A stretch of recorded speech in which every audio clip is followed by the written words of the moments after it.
2013 when the Astros joined the AL West. In recent seasons, the Astros have been so dominant, the Rangers spent more than $800 million on free agents the past 2 winters just trying to catch up. That seemed likely to happen earlier this year when the Rangers spent 150 days in first place, but the Astros won the AL West on the final day in a tiebreaker. And here we have the ultimate showdown, a best-of-7 tiebreaker, not only for in-state bragging rights, but the American League title. Now over to Tom Verducci. Well, thanks, Ken. Justin Verlander has a game day routine. Wake up late, order in chicken Caesar salad and a cheeseburger, leave home at 2:45, stop for coffee on the way in. This is postseason start number 36 for Verlander, and the last 2 have shown how he can adapt based on what is working in the game. Game 5 of the World Series last year, a lot of high fastballs. Game 1 of the ALDS this year, 54% breaking pitches. Once Verlander is here on the mound in a postseason game, there is nothing routine about it. Joe. All right, Tom, and at 40 years old, a little detour, but he's back in Houston, and lately, John, he is back looking like an ace. He can do it all. I mean, I called him a 10-speed bike. Maybe he stripped some gears as he's turned 40, but he can pitch to any continent, but any area of the strike zone, and he is ready and the right guy. Believe it or not, he's back in Houston. This is weird, isn't it? I mean, he goes to the Mets, comes back to the Astros, and here he is once again taking the ball in game 1. The lineup that he'll face off with is sponsored by IBM. It is the top lineup in the American League, and they have continued that here in the postseason with Semien and Seager at the top. Mitch Garver got plugged into the lineup game 2 of the division series and hit a grand slam. And it's Adolis Garcia, the cleanup man.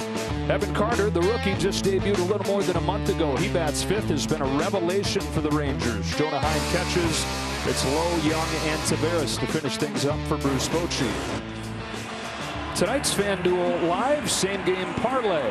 Josh Young and Yordan Alvarez. That seemed like a pretty safe play there. Both those guys hot coming in as we meet this series umpiring crew.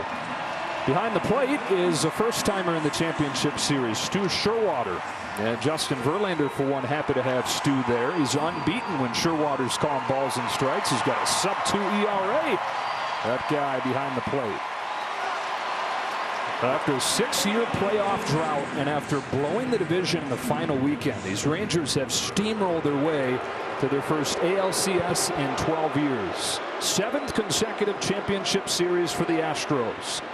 And this all-Texas showdown lined up. Semien stands in, and off we go with a swing and a foul ball down the line. Yeah, there's going to be a lot of early action with these first 2 hitters. And you know what? Justin Verlander's not afraid to use his fastball. First time through, he'll establish his fastball, look for that curveball that he can throw almost at will for a strike. He'll mix in his slider, but he is not afraid to attack early on with fastballs. This is the one guy in the Rangers lineup that has hit him hard. 2 home runs for Semien against Verlander.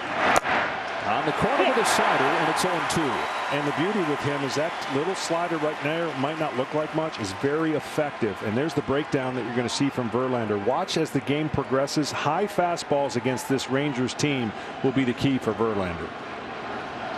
His 0-2 pitch dives down and away. Ball 1.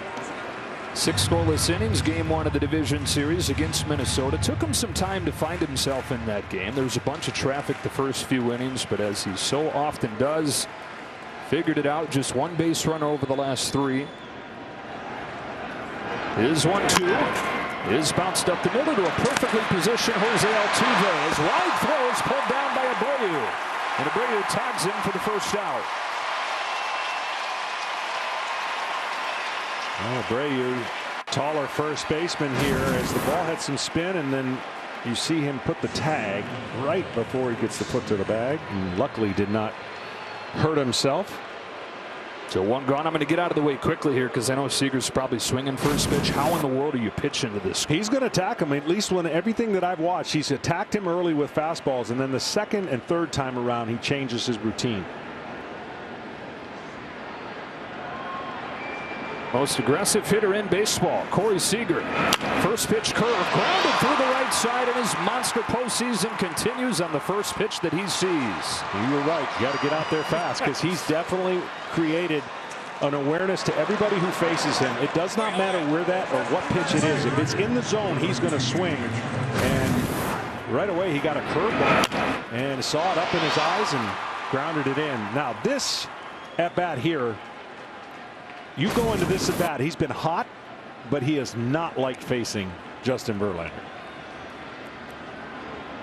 Mitch Garver, ball one. Now Garver got plugged in the lineup 4 games into their postseason. He hadn't played at that point. Bruce Bochy puts him right in the 3 spot. And what does he do?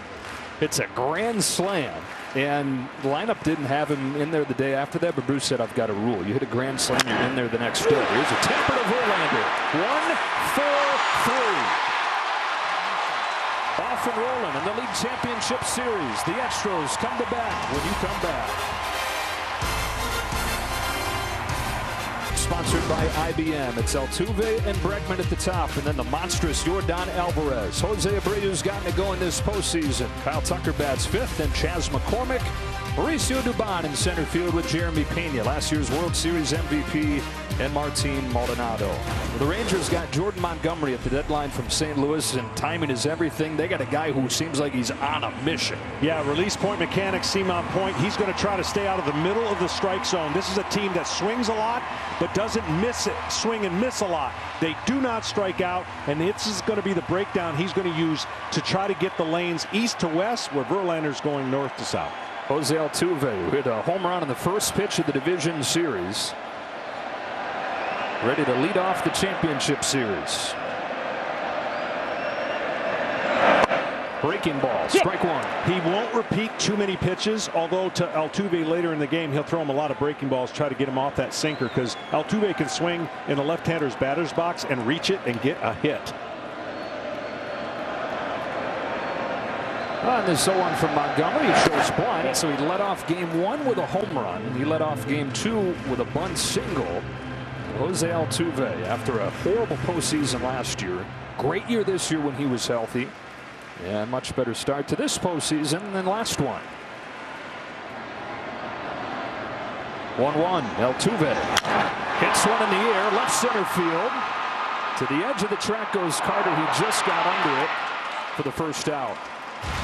Carter's part of this Texas defense with Leody Taveras in center field and Adolis Garcia, the best arm of the outfielders, in right. Young and Seager on the left side. Simeon and Lowe on the right. Jonah Heim, the all-star, behind the plate. So again, if Montgomery can get swing and misses, which is going to be tough because he's a contact pitcher, it's going to bode well for him. The guy at the plate doesn't swing and miss at any left-handed fastball for the most part, and he gets the pitch he likes to hit. They're going to look to jam him early.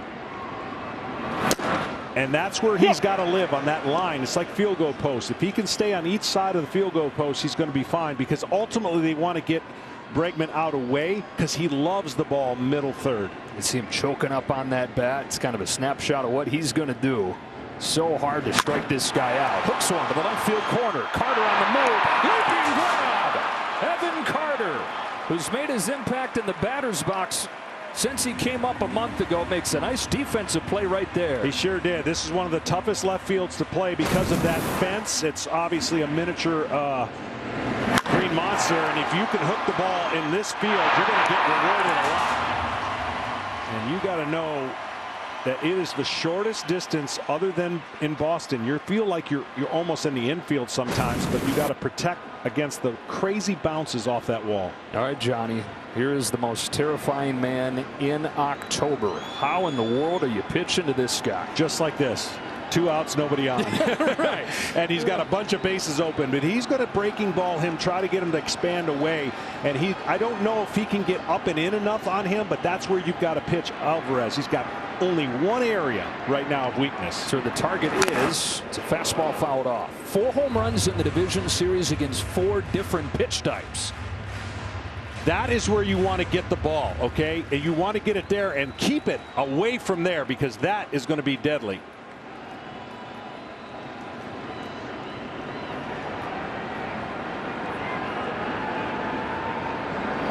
Well, perfect pitch. That's exactly what you've got to do. And with 2 strikes, I'll show you where I think he's going to go with 2 strikes, but that's the key. Got to get the 2 strikes. That last pitch was perfect. He needs to get that call, even though it's a little bit up. That lane is where he's trying to get the fastball established. 1-1. Nice. 1-2. Inside corner with a curve. Now what you want to do right now is you want to get this pitch right here, breaking that way off the plate, and if you can do that with your breaking ball, is your only chance to get a swing and miss. Just do not miss with it. The 1-2. Alvarez pulls it foul. Fastball. He's so quick, and he's got every quadrant covered. That's why they have to get in to get him out of the way. You can't live in one spot. He's hit 4 home runs on 4 different pitches in the postseason. You see that and you go, huh, a lot of respect. Yeah, what do I do? Montgomery's ahead of him 1-2. Comes home. Alvarez swings and misses. Got him with a curve. There's the breaking ball. Now he missed location, but his spin was great.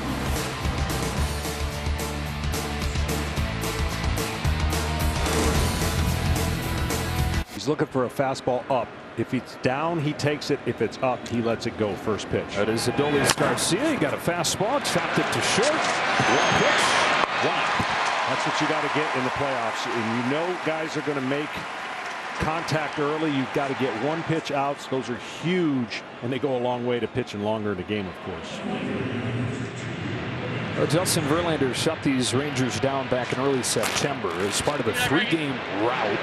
The day after that sweep, the Rangers called up 21-year-old Evan Carter, and he injected life into this lineup and has continued into the postseason, hitting above 400 this October. Well, takes outside for ball 1. You know what's amazing on Verlander, we could spend all game talking about his accomplishments, but this year, first pitch, batting average against 203. That's unheard of when you're talking about a league that loves to hit on the first pitch. 2-0.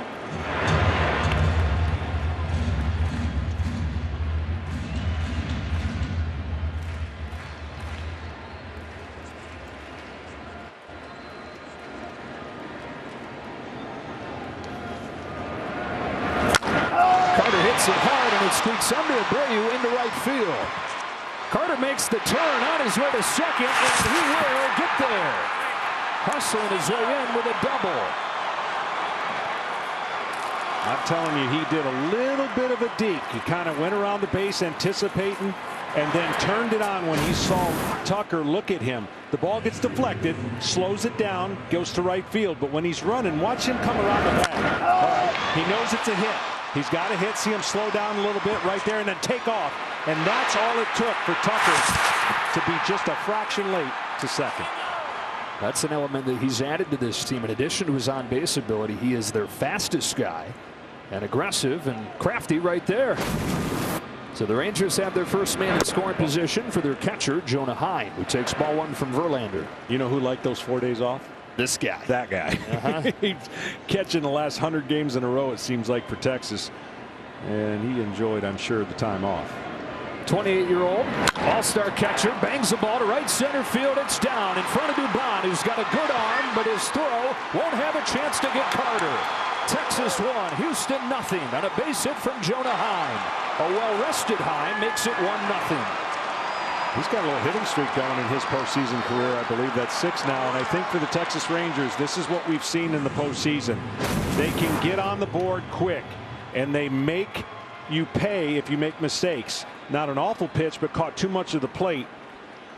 This is a fast-paced, like NBA run type offense that the Rangers have. And now it's Nathaniel Lowe lifting the ball to center field. Dubon's back on it with room.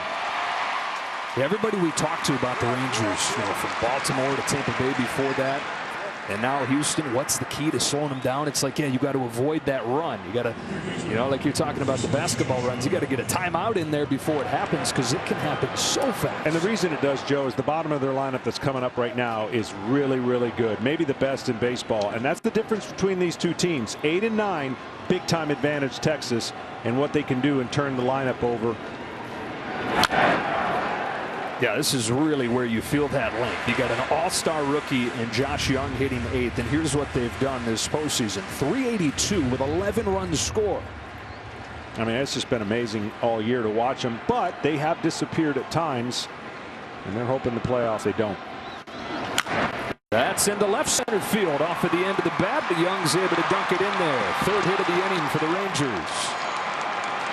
You know, it's amazing. New baseball rules with the pitch clock, and things could get sped up. They're not going to get sped up on Verlander per se, but you only have so much time to slow the game down. You got to use managerial meetings at the mound or pitching coaches, and that's right up Texas's alley. One of your tools during the postseason was to just step off, take a breath, right, look around. Can't do that now. Not in the time frame you got. Do it fast. Step off, look back. 2 on, 2 out for the 9-hitter Taveras. Ooh, almost got hit. And it was just in the dirt. Ball 1. Former top prospect Taveras has started to find his footing this year. Above 300 in September, and as we showed, he's contributed this postseason as well out of the 9 spot.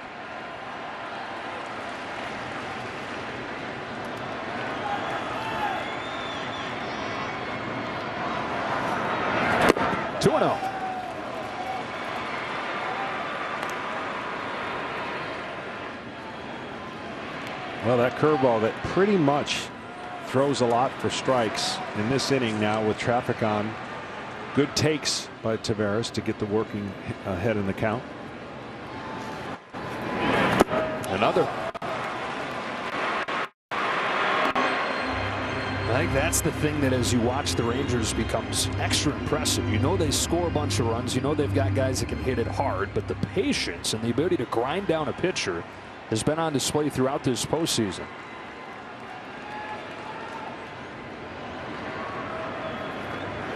Ball 4. A 4-pitch walk to load the bases ahead of the top of the order. And it again, John, is the bottom of the lineup teeing things up. Yeah, this is what makes the Rangers so scary of an offensive team. And look, most of the people who didn't get a chance to see the last series, we talked about how many times in a game they can score 3 or more in an inning. It's unbelievable. You know, we were talking about how hard a time they had down the stretch, but they got hot at the right time and have blitzed their way through the postseason into the saloon and just kicking dudes out. Corey Seager's been a big part of that, hitting .429, walking his way to an historic division series. And Nathan Eovaldi, 2 starts, 2 wins, clinched the wild card round, clinched the division series. And then the bullpen, which we'll touch on as this game goes on, has been much better so far in the postseason than it was in the regular year. Semien with the bases loaded takes the 5th straight Verlander miss. Yeah, and he went 5 straight breaking balls. That one was the slider, and he's gone to the windup, which is his comfort zone, but it also gives the runners bigger advantage to score on a hit, especially from second and maybe even a double with the runner at first. Big spot early in the game here. It is a slider low. It's 2-0. Well, now Verlander has to trust his fastball if he's going to throw it 2-0 and make it away, because he doesn't have much room being with a 2-0 count and bases loaded. Nowhere to put Semien. Bases loaded, 2 out. Fouls it back. And he went with a tighter slider that stays in the zone. And Semien, of course, really took off this year for the Rangers, and it set the tone for this lineup. Led the league in hits, led the league in runs scored. In his 2nd season with the Rangers. On this 2-1 pitch, he launches one straight up. Left side of the infield. Bregman in foul ground. We'll watch this thing. This hit. Did it hit the roof? Yeah, that's a rare thing if it did. And if it does, it is foul immediately, assuming that it hit it in foul ground. Wow, he just missed that fastball. And when you just miss it, that's what happens. It goes straight up, and rarely you see it hit the roof. And we can't see it because we got an overhang here. So that fastball was in that sweet zone and just misses it. From 2-0 to 2-2. Verlander fires.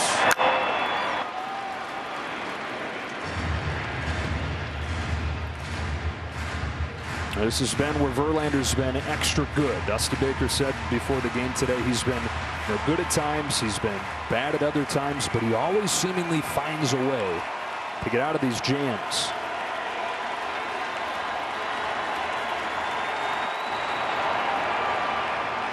Another 2-2. Ground ball foul. Well, this is his challenge. He's gotten back in the count after being down 2-0, but rarely does Simeon miss on any pitch in the strike zone. Swing and miss rarely, which is a great attribute for a leadoff hitter. And with runners in scoring position, he's been outstanding this year. You want the big swinger up there that you can get some swing and miss in the zone. Bases loaded, second inning, run in the bank. Rangers looking for a crooked number in the second. Not going to get it. Little pop, shallow center. Altuve's out. And the Rangers get one, but leave the bases loaded. They start the scoring, though. Evan Carter with a hustle double to set things up for Jonah Heim. Middle two, 1-0. Well, better late than never for Houston's big free agent signing this offseason. Jose Abreu has gotten it going really the last 2 months. And coming off a huge division series. And early on, it was painful for him. He hadn't had any power. He was struggling, and remember just getting out of sync mechanically. And boy, when he's doing this, batting behind Alvarez. Yeah, him getting going, it really does feel more like just Abreu getting hot. It's got this whole lineup humming, feeling like it's capable of keeping up with scoring Texas. Yeah, no doubt. I mean, this is one of the most prolific hitters, of course, mainly with the Chicago White Sox, and that's mainly where he had success against Montgomery. His back was bothering him all year. He finally relented, went on the injured list in August, took care of that, and you see the difference since coming back.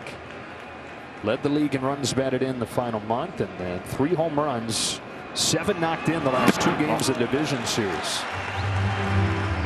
A guy who somewhat quietly, because he was playing on some not very good teams a lot of his career in Chicago, has been one of the most productive hitters in baseball the last decade. Only Altuve's got more hits. Nobody's driven in more runs.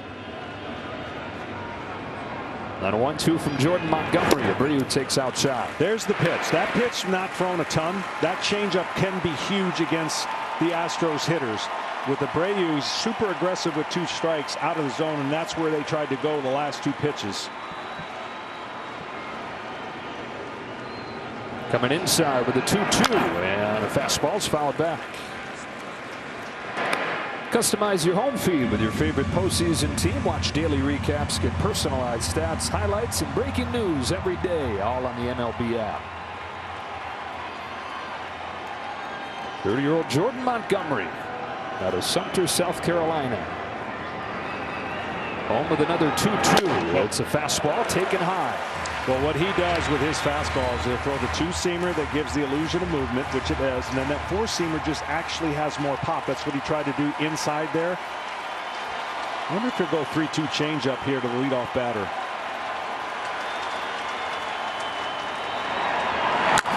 He does. Abreu lines it to left field, and he's got a base hit. First one of the game for the Astros. Jose Abreu. Well, left it up at a 3-2 scenario that allows Abreu to keep his hands back. Even though he's out front, his hands back, and he flips it to left field. That's how strong he is. When you keep your hands back, you still can do damage, even if you hit it off the end of the bat. And roll over. Leadoff man aboard. Kyle Tucker coming up in this 1-0 second inning. Grounds the first one that he sees to second. Simeon gets there. Low throw that's picked by Seager. So they get the lead runner, 1 gone. That's the one thing we're also going to see, that these teams can play some defense. And to be able to have a Montgomery on the mound, you have to have plays like this made. He's going to pitch more to contact. And this was a base hit that he robbed. And he had time. He wasn't trying to turn too. See how the ball just came out of his hand and popped out, and he had a changeup grip. But Seager played first base and second. Yeah, especially for Texas. Defense has been a big part of their story this year. Chas McCormick stands in, fouls off first pitch breaking ball. Career year for McCormick. And he has saved his best for these Texas Rangers. 10 games, he's knocked in 15 runs. He likes facing left-handers, to say that goes the other way, and he'll pull the ball in if he gets it.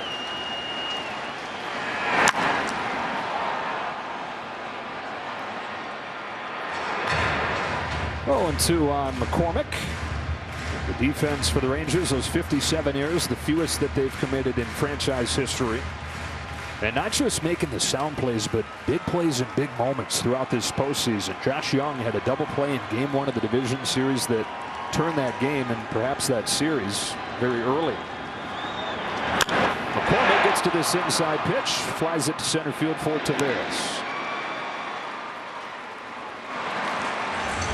We know home runs are what's winning a lot of baseball games in the postseason. Well documented. We've got the stats on that. But I'll tell you another thing that's going to be a difference in this series is starters going 6 innings. And we've showed last series what the importance of a starter when he goes 6 and the other starter doesn't. It's a pretty phenomenal winning percentage. And both of these clubs have been able to do that, with the Astros, of course, leading baseball in their starters' average innings. 2 gone, Dubon.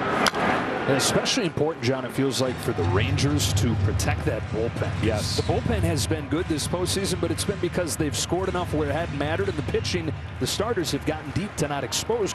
And no doubt. And that number 30, that a couple of those, when both starters went, so they're going to be a loss in there. When only one goes, it's down to 2 losses a team has when one starter goes 6 and the other doesn't. So over the last 2 postseasons, here's Dubon shooting a fly ball the other way that backs up Garcia, and that'll do it for the second inning. The Rangers won, the Astros nothing. And back at their word from your local 5G coverage in the game with T-Mobile, America's largest and fastest 5G network. Corey Seager leads off for the Rangers. They lead 1-0. Singled on a first pitch curve his first time, and he fouls off a well-placed fastball. First pitch here. Yes, Corey Seager he walked a ton against Baltimore, but you can tell what he wants to do early in the count. He wants to slug. That's part of why it was so surprising to see him walk as many times as he did. So aggressive. 2 pitches, 2 swings, and a little pop here. Left side, long run. Bregman is there for the first out. And I would think anytime you can get a guy like Seager like that, you are exhaling. Well, you heard that from Seager because he missed his pitch. This was a slider right there, and Seager knows it. I mean, this pitch was right there.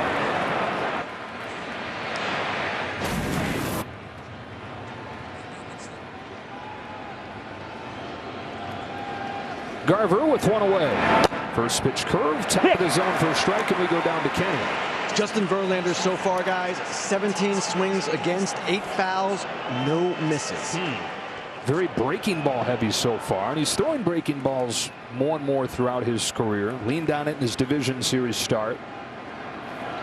It's a good breaking ball hitting team, though. It is. This matchup right here, though, Garver doesn't like sliders, and that's why the big mismatch has been he hasn't gotten a hit and 7 strikeouts coming into his matchup. So Verlander's sticking with it as far as he can and pick his spots for fastballs against him.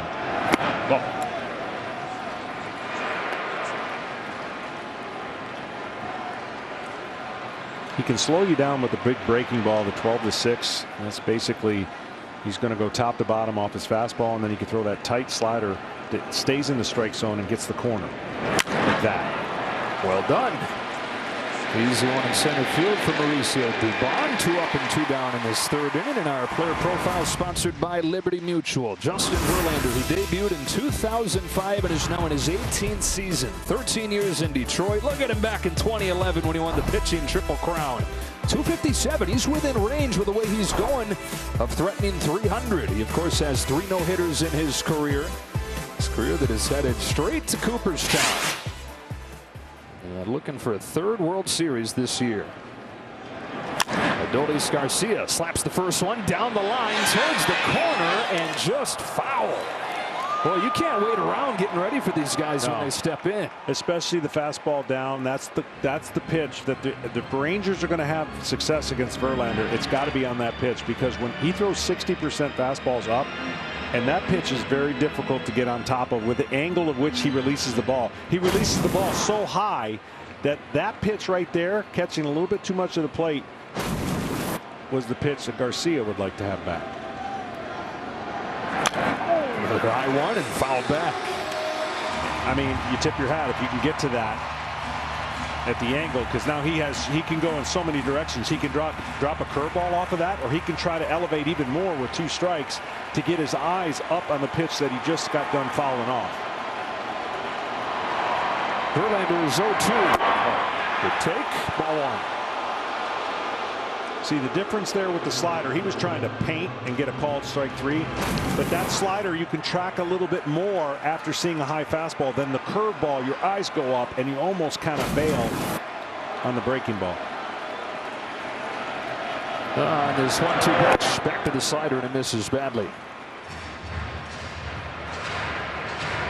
Justin Verlander trying to get to within 1 win of Andy Pettitte's postseason record. Verlander's got 17. After beating the Twins, game 1 of the division series. 2-2. What a high pop-up. Abreu to call, and the catch to finish off the first 1-2-3 inning for Verlander. Okay.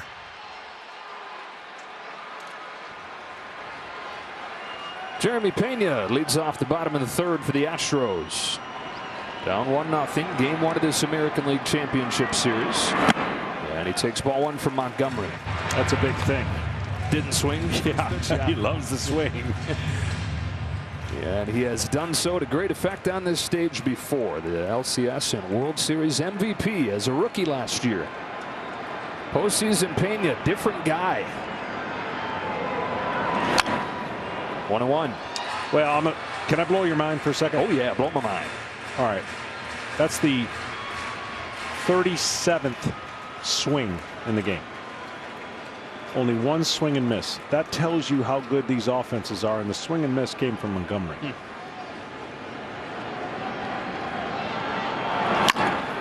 Fly down the line, and so this is 7 consecutive championship series appearances for the Astros. The one thread through that whole thing is their ability to avoid swing and miss, their ability to avoid strikeouts. 7 straight years they've been in the top 3 in that category. It's amazing. I mean, a lot of it is the effort of the personnel that they have, and the young guys that come up. They tell them, hey, we don't strike out here, so you got to put the ball in play, and it's why they've had so much success.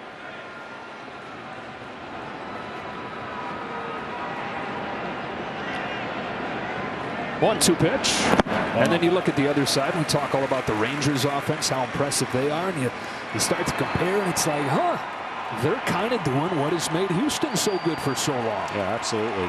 Both teams have this slug early, attack early, and patient late, and they don't expand the zone with 2 strikes.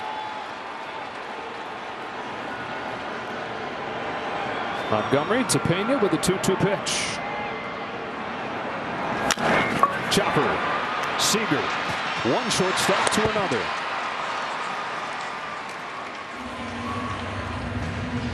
So there's 7 consecutive trips to the championship series for the Astros. Only the Braves, your Braves teams, had a longer streak of making LCS appearances. And in search of their 3rd consecutive pennant in a 5th in 7 years, but a much different path this year. This Astros team has been tested like never before during this near decade of dominance. And there were 6.5 games back in late June. They didn't even get into first place until August 29th. It was Texas that was in first place pretty much all year. Going into the last weekend, there were 11 possibilities for them to make the playoffs, 9 of which were good. 9 possibilities mathematically for them. Only 1 possibility for them in the division. And it happened.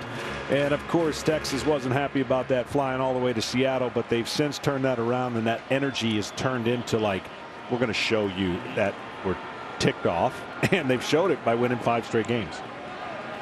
Yeah, that final weekend, the Rangers dropped 3 of 4 to blow a division they'd led all year.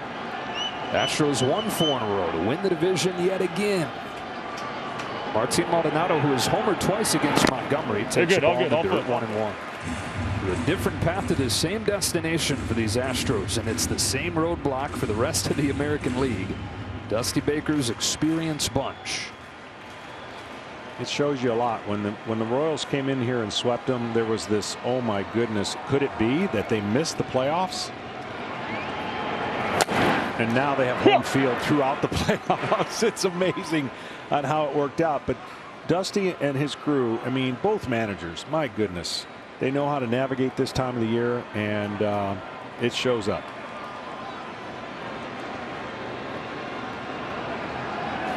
One-two pitch in the dirt, 2-2.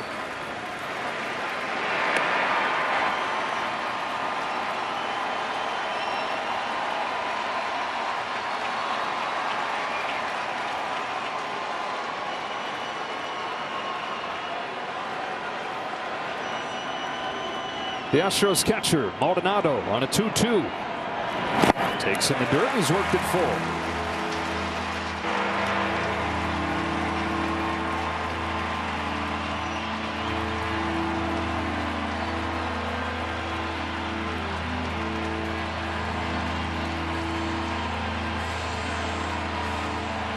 Dusty Baker's field general. Doesn't hit much. Elite when it comes to guiding that staff.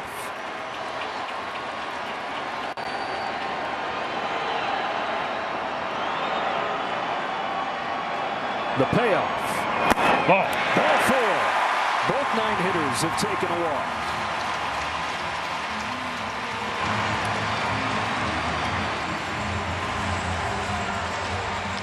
Back to the top. Here comes Altuve. Well, he's not taking the first pitch, and that's not his approach when he walks up there. And the good and the bad of how good this guy is, sometimes he can roll over in the double play. Well, he did take the first pitch. The Astros as a team, third most double plays, speaks a little bit to their aggressiveness and swinging to make contact. But they do everything else about as well as anybody. Time on the board in this third inning as the 0-1 comes home. There's ball 1. Now, Jose Altuve missed 70 games this year, and that went a long way. Not that it needed to be reinforced, but reinforcing his importance, because the Astros just kind of felt lost. They felt disjointed all year as they tried to get healthy. Missing their heart and soul. The guy that's been there this whole time. Face of this most dominant era. Fouls it off himself, 1-2. Well, he's such a unique player. Gives hope to so many people that think baseball is about brute strength and all that. I mean, here's this guy. At his size, he can generate such incredible bat speed. He can hit for power. He hit for average, and certainly the only thing that maybe he does a little bit more is he expands the zone a little much when he makes contact. He's hitting a lot of pitches outside the strike zone. Big man, little man, both studs. Montgomery brings him a 1-2, and Altuve pops it up.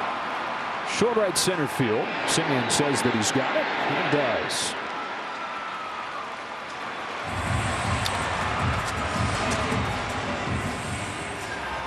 This is a guy here in Jordan Montgomery that the Yankees traded to the Cardinals last year. Didn't really foresee him as part of their postseason rotation. Back to the Cardinals on a 1-year deal, and it's like, where did this guy come from? But you've liked him for a long time. Oh, absolutely. His makeup and his ability to pitch. That's the thing. He knows how to pitch. Does to Bregman. You know, we talk about how to get it done different ways. He has a great arm swing, and what I mean about arm swing in a pitcher, it's fluid. There's no hitch. It comes out. It's a good angle. You talked about the height at which Verlander throws. He throws at a higher level and release point, and he's just sneaky quick and lives on the edges of the strike zone. There's a little bit of deception with that delivery, and then he's so unpredictable too, John. I mean, he's got 5 pitches, and you never really know which one he's going to lean at. Right, he hides the ball, but the arm swing, see, they're looking for his hand to come out, and it comes out right there, higher than they anticipate, and the ball has more life than they are used to seeing because it's not lighting up the radar gun. There you go. And he stays stubborn. He knows how to release. Like, he's condensed everything to pitch out of the stretch, right? Doesn't matter if there's anybody on. He's going to pitch out of the stretch. But there's that 2-seamer that he starts in and runs back. And then he can throw the 4-seamer that stays up, and the hitter thinks it's going to run back, and it gets off the sweet spot of the bat. 2-2. And his changeup, I'm telling you, I know it's not the highest use pitch, but that is going to be so, for a team that loves to slug in the Astros. See how up front he was with that? And now if he wants off that changeup, he can force seam it and try and sneak attack that fastball against Bregman, or go away and extend the at-bat away, getting him to reach. Here's his 2-2. Ball inside. Inside with the fastball. And he went for seam, and he would have locked him up if it were on that line. Of course, just inside. And one of the best at recognizing the strike zone, Bregman, got the call. Head start for Maldonado as the 3-2 comes home. Bregman hits one to left down the line. It's a fair ball that's cut off by Carter. Maldonado stops at second on a 2-out single from Alex Bregman. First and second with 2 gone, and guess who's coming up? Well, Alvarez has done it all postseason, his whole career. He's going to hit a fastball, a changeup, a slider, a cutter. He's hitting everything you throw at him, and it's the most frustrating thing. Right there, you think you got him up, he gets the barrel to it. 4-seam, changeup, cutter, slider. And the first time they got him out, I thought they did a great job establishing inside with the fastball. Okay, they think I'm not afraid of him. That could have been the pitch. They got called for a strike. Breaking ball, and then they get him on a 2-strike breaking ball. Maybe not where it was intended, but the break was so good because he was inside conscious. Hitters now will remember what you were doing to him, and now it's up to the pitcher to decide, okay, I can go to another area. Unless you've got a hitter that just cannot make adjustments. So based on how that first at-bat went, where are you going this time? I would be more apt to throw. It's a great call, and I'm sure that's what they're meeting about. I would test him away with a breaking ball first pitch, because you know he's thinking middle in. I'm going to get the barrel of the bat to it and crush. This is the best part about the cat and mouse game that still exists in baseball.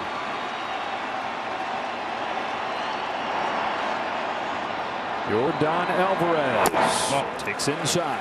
Very good. They went fastball with that sink in. Again, you've got to stay out of this zone over the plate. You've got to bury it inside and above those 2 target lines, because in the zone, he is unreal. 1-0. Good pitch. Pitches in. He hits 234. Elevated fastballs, if you get it up enough, he hits 200. Well, that one he got away with because he cut his 2 seamers, and it actually worked for a good pitch away, but that was intended in. 2 on, 2 out. Here's the 1-1 from Montgomery. Alvarez fouls it off. Great pitch. That's exactly what we talked about in the first at bat. To get him up is tying him up. But again, all series, you can't live in there, because he will make the adjustment. But what you have the luxury to do now is, again, if you want to, breaking ball away, because they've established so much in.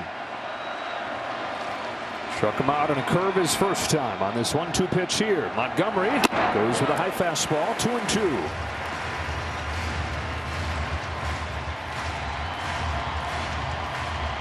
I still like his breaking ball away after seeing everything up there. Maldonado's at second. Bregman's at first. The monster, Yordan Alvarez, at the plate. A 2-2. Ball inside. Inside, and it's 3-2 as he just missed with a change. How about a lefty-lefty change to Yeah, him? that was actually a gutsy pitch right there.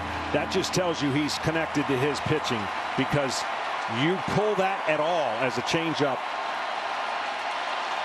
Not good.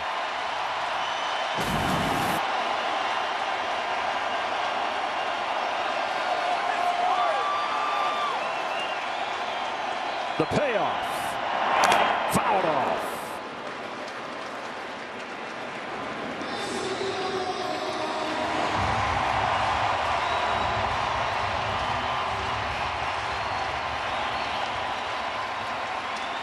"26 years old. Big impact in all his postseasons.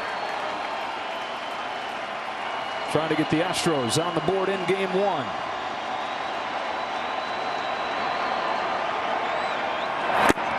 With a curve. There's the breaker down and away you were looking for. And Jordan Montgomery has 2 Ks in this game. Both both of them against Yordan Alvarez. CAS is sponsored by T-Mobile, America's largest and fastest 5G network. Baseball legend Dusty Baker finally got that ring last season. And coming back for another. His 4th year, his 4th LCS trip. Evan Carter takes first pitch curve from Justin Verlander in a 1-0 game 1. Brought credibility, stability back to the Astros. Did Dusty Baker, of course, took over the job in the wake of the scandal.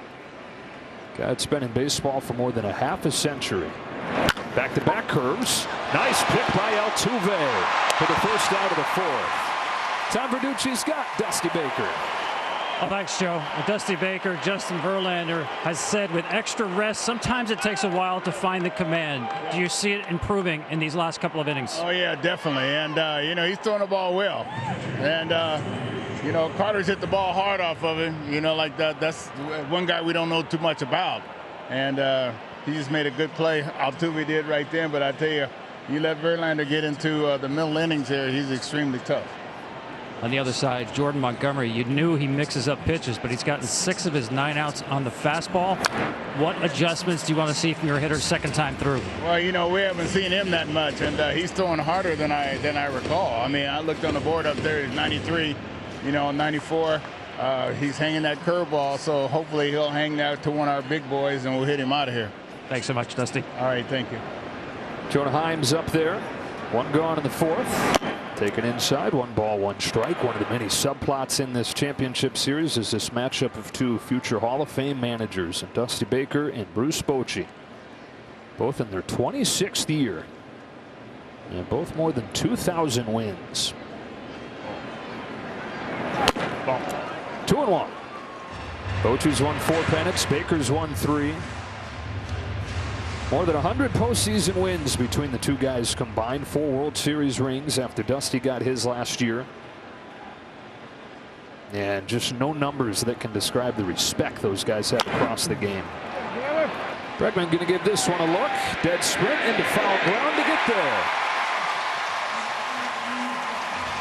2 legends in this era governed by numbers. 2 managers that just as often rely on what their gut tells them, informed by the numbers, but informed by about a half a century each in this game. Yeah, no doubt. And I think what Dusty Baker cannot get understated, what he's done and how he deals with no matter what the scenario is, cool as it comes. And of course, Bruce Bochy, all he does is win. And that's what they were hoping when they brought him over to Texas. Got him out from coaching his grandkids. Nathaniel Lowe with 2 gone, takes inside ball 1. Yeah, he's coaching his grandkids, and he was managing Team France in the WBC, saying, I hope that nobody was watching because we weren't very good. I don't know that it mattered how good you were, Boch.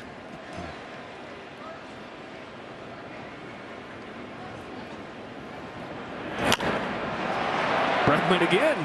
An instant replay. Does he have room again? Not this time. Now, those 2 guys first faced off for the first time 45 years ago. September 7th, 1978. Dusty Baker was playing for the Dodgers. They were at the Astrodome, and Houston's rookie catcher was Bruce Bochy. And Dusty hit a home run and a 3-2 win for the Dodgers. They've managed against each other in more than a full season worth of games. It's pretty amazing. 209 times. 1-2 on Lowe. And the first swing and miss for Verlander. Yeah, well, Dusty knows his pitcher gets in a rhythm, especially late. It's over.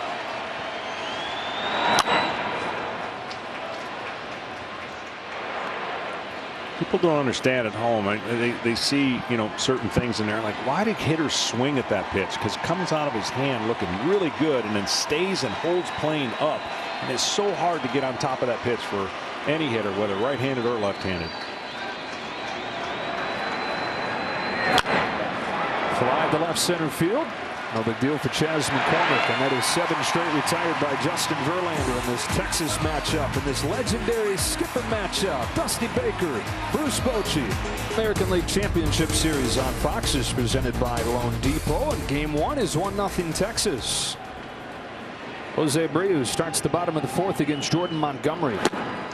And take strike 1. Abreu singled his first time, one of just 3 base runners against Montgomery through 3+.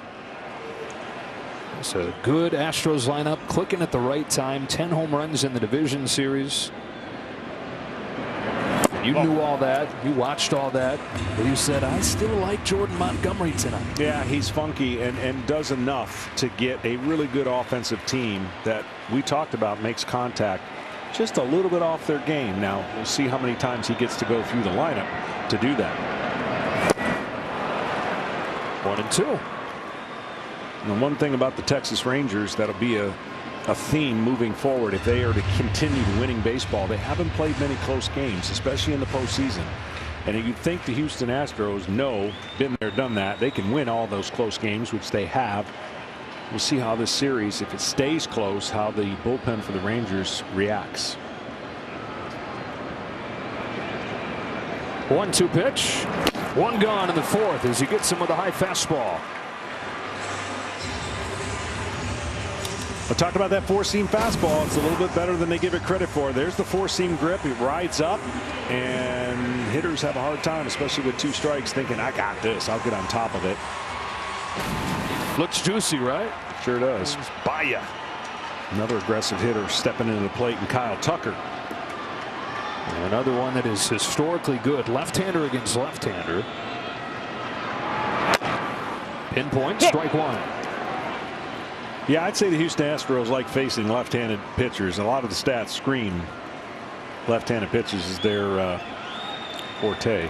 Well, when you got a bunch of righties in the lineup, and then your 2 key lefties are 2 of the best ever at hitting left-handers, there are just no breaks here.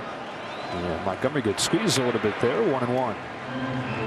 And there you have it. That is about as good as it gets right there for power on base plus slugging there. OPS #1. There are only 2 left-handed hitters ever with a better on-base plus slugging than Kyle Tucker against left-handed pitching. Yordan Alvarez, his teammate, and Barry Bonds. Oh, man. You do have to be careful with the left-handed breaking ball against Tucker. A lot of home runs the last 2 years on breaking balls off of left-handers. Great with 2 strikes as well. Got a sinker here and popped it into center field for Taveras. And out number 2. Well, the postseason continues tomorrow with Game 2 of this series. The Rangers and the Astros moves up 3:30 Eastern on Fox and FS1. And then in prime time, the National League Championship Series gets started. Game 1, Diamondbacks, surprise team taking on the Phillies. And boy, you got to have your stars clicking in the postseason, and all 4 teams that are still going have. Phillies trying to make it back-to-back trips to the World Series. Diamondbacks Championship Series for the first time in almost 2 decades.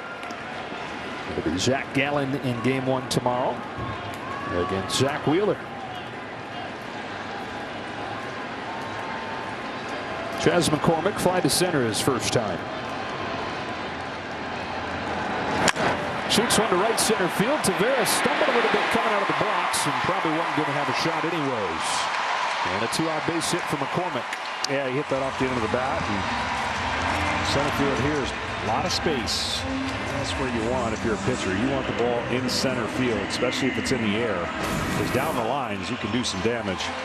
And there's that unique style where he's set up closed and can go that way with the best of them. Keep seeing it alive from Mauricio Dubon. Hit it hard his first time, but caught in left. Hits it hard again. This one won't be caught. Back-to-back 2-out hits for the Astros.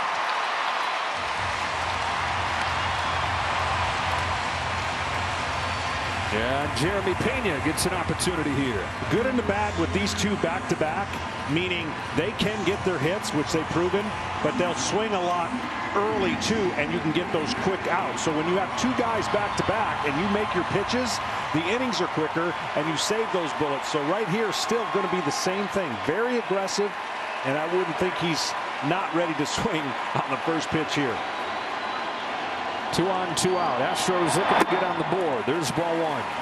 Pena has been a different guy in his young career once the calendar flips to October. Some guys are just are just different. They're just made for it. A 259 hitter during the regular season, 329 in the postseason.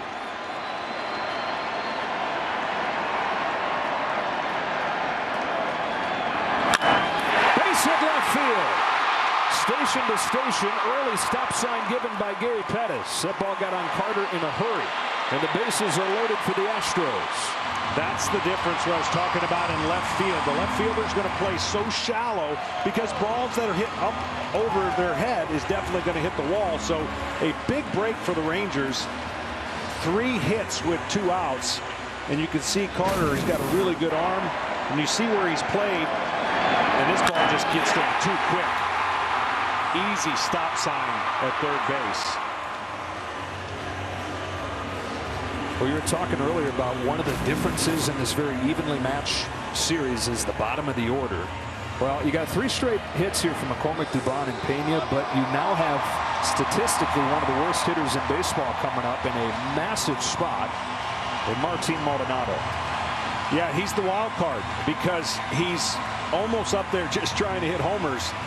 And he's done that twice off of Montgomery, so you know he's seeing it well off of him.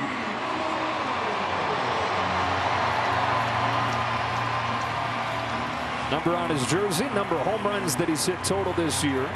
And 4 of those 15 have come against the Rangers. First big chance for the Astros. Bases loaded, down a run in the 4th. Maldonado fouls it back. And for whatever reason, fastballs, he's had virtually no success against left-handed pitchers. Hitting under 120. As they're talking about, though, against Montgomery, 3 for 4, 2 home runs and a double, and walked his first time today.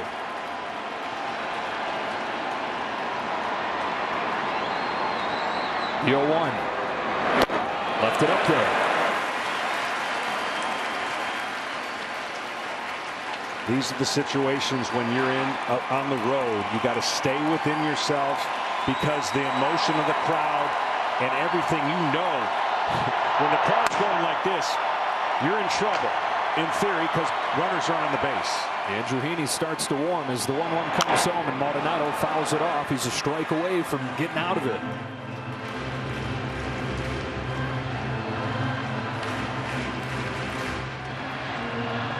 Justin Verlander was able to get out of the bases loaded situation in the 2nd. Montgomery finds himself in the same situation here in the 4th. Man, it would be so, I mean, you don't want Maldonado to get extended, but you almost, if the bases weren't loaded, I don't know if this will change his opinion, a curveball down and in at his back foot to swing over the top. I talked about what he wasn't doing against fastballs, and the first 3 have been fastballs. The 1-2 pitch. Sticks with a fastball and strikes him out. Jordan Montgomery gets out of the bases loaded jam, keeping the Rangers in front. Back after a word from your local Fox station. Part of the sandwich. Find it in the freezer aisle. Straight, the 8-hitter Josh Young leads off and lifts the first one foul. It's a little bit, John, like his first start of the postseason, where it took him a little while to settle in, but then once he does, look out. Yeah, he can establish his fastball now at the top tier of the strike zone and doing well. Both pitchers had their moment. Bases loaded, 2 outs. Both pitchers got out of it after trailing 1-0 for Verlander. Game 1 of the ALCS. Justin Verlander is pitching for the Astros. I think he's done pretty well in game 1s. He has. Got like a streak going. 6 in a row. Yep.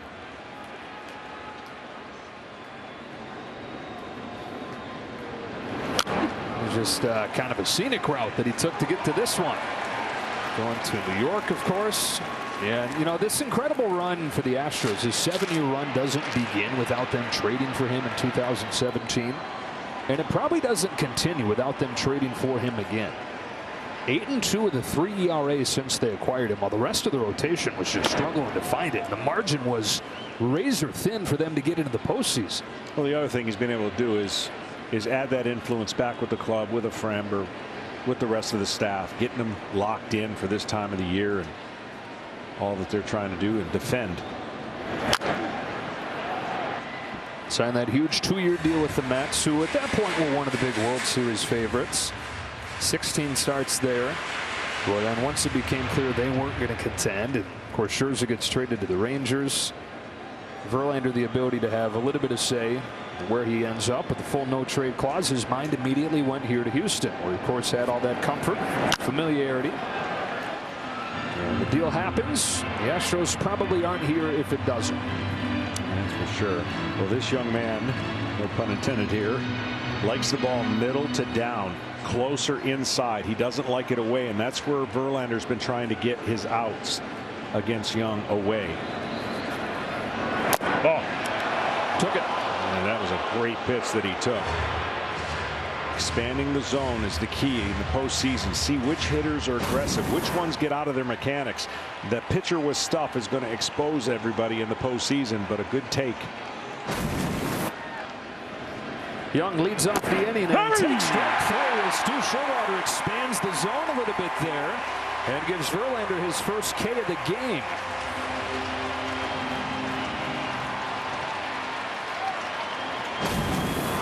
Going to see where this pitch is. It's a fastball out over the plate. And that one was outside, but got the call, and he stayed disciplined to stay away on Young. One away for Taveras, who fouls off first pitch. I got to say, we've been doing, this is our 4th game, and the umpires have been great. So good, yeah. Showalter usually a little bigger zone, a little more pitcher-friendly zone. Certainly was on that full count pitch. 0-2 on Taveras.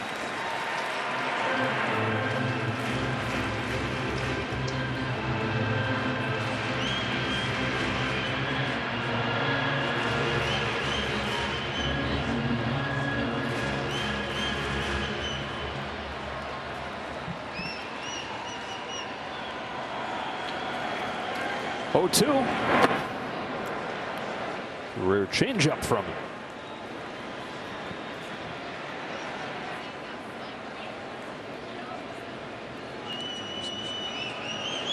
Jordan Montgomery over there with his catcher Jonah Heim, his pitching coach Mike Maddox. 4 scoreless innings.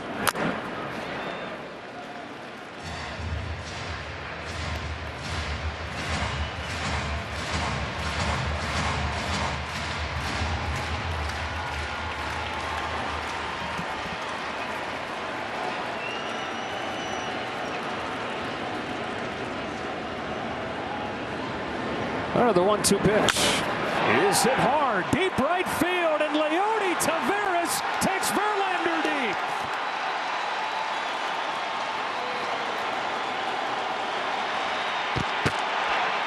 That time of year where names are made, and how about Leody Taveras out of the 9th spot, hitting a home run against Justin Verlander. Talked about the 8-9 batters for the Rangers. 2 hits now out of that slot. Nothing bigger than that home run on a breaking ball. He's having a hard time catching up to the fastball up. Watch it just click. See how he dropped the barrel down, and he knew that was a connected swing on a pitch. Usually, if you showed all the home runs in Major League Baseball, they're going to be in that area for the most part. Strike 1 on Simeon.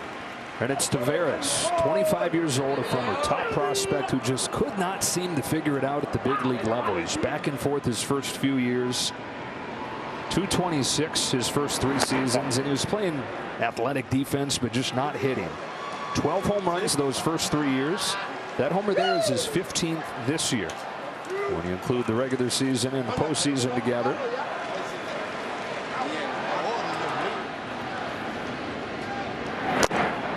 And a 1-2 on Simeon.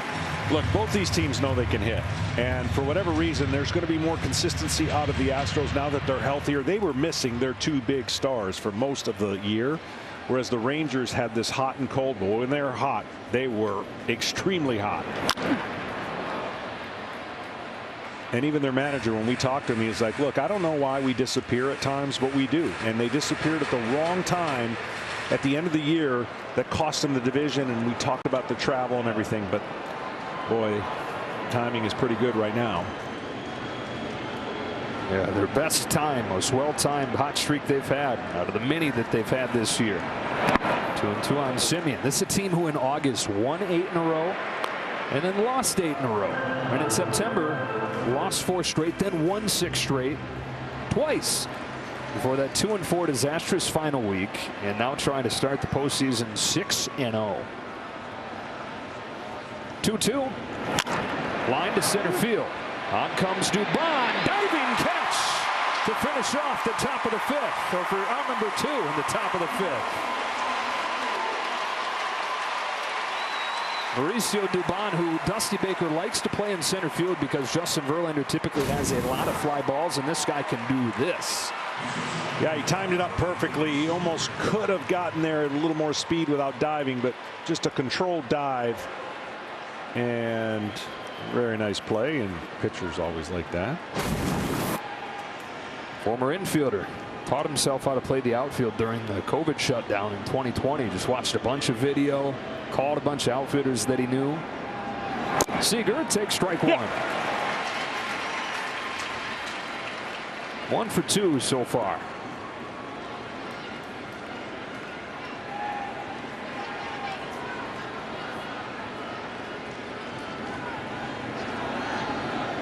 On this 0-1, Seager grounds it foul.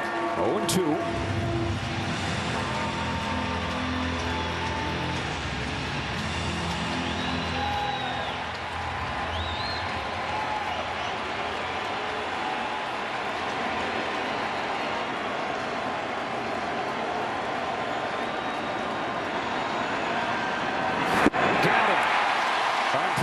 He strikes out Seager. So he strikes out Seager, but it's Leody Taveras of all people that takes him deep. Halfway home in game 1, the Texas Rangers with a 2-0 lead over Verlander. Altuve to lead off. Astros to get their 3rd look at Jordan Montgomery, who's thrown 4 scoreless. Strike 1 on Altuve. It's a huge inning because he's going through this lineup here for the 3rd time, and he's done a great job mixing and matching. So he's really kept him off balance. And the Astros, of course, you mentioned how much they score via the home run. Yeah, 80% of the runs in this postseason have come via the long ball. That's cracked to the left field corner. Long run for Carter. He's there, and he has covered a mile so far in this game out there.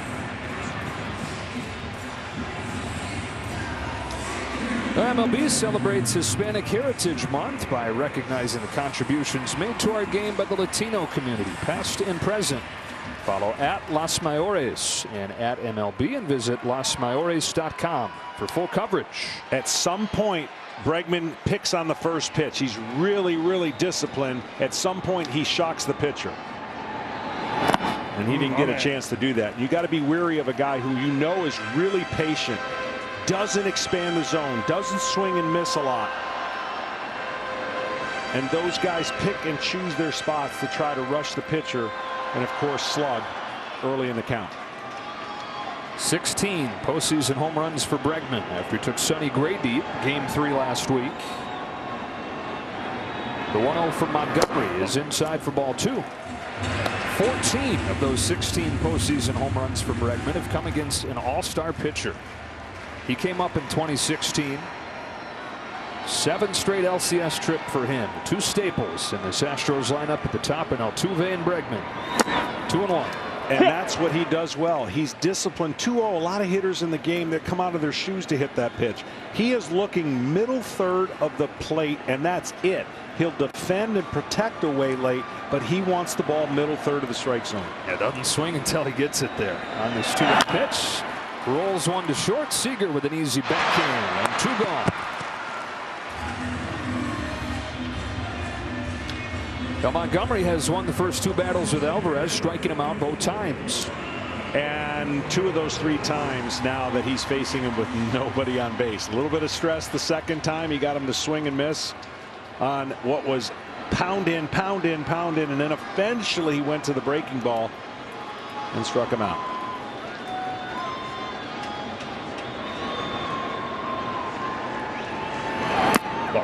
Breaker, ball 1. I know we don't get a chance in baseball to talk about going through the lineup 3 times, but when you go through the lineup like this, you make adjustments. Can't get them out the same way every single time. A great hitter will expose that. 2-0. He didn't even blink. It was a strike. Pitcher knew it. He didn't blink. He said, I'm going to make a good pitch here, 2-0. No big deal. That's the way you got to approach it. It's taken all the way. Early on in my career, especially in these situations, I'm a little too emotional. I'd see a pitch and I'd stare extra long, you know. I'm like, that's a strike. And then I learned to just not flinch. If you don't flinch, the hitter doesn't see any weakness. And Dunning getting loose. Montgomery's at 77 pitches. The 78th is a hammer that gets a swing and a miss. What a great pitch off that fastball that he took. I was surprised he took a 2-0 fastball with no even an attempt to look at it, and then swung at that breaking ball off of it. Montgomery strikes out Alvarez for the 3rd time tonight. And he's through 5 scoreless in series for his 3rd different team. Pretty amazing.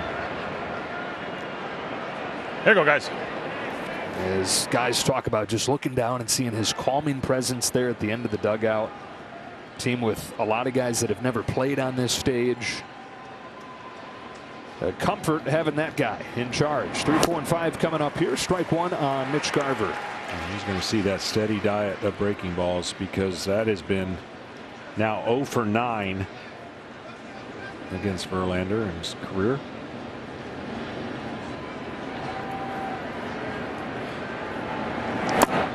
Slider away.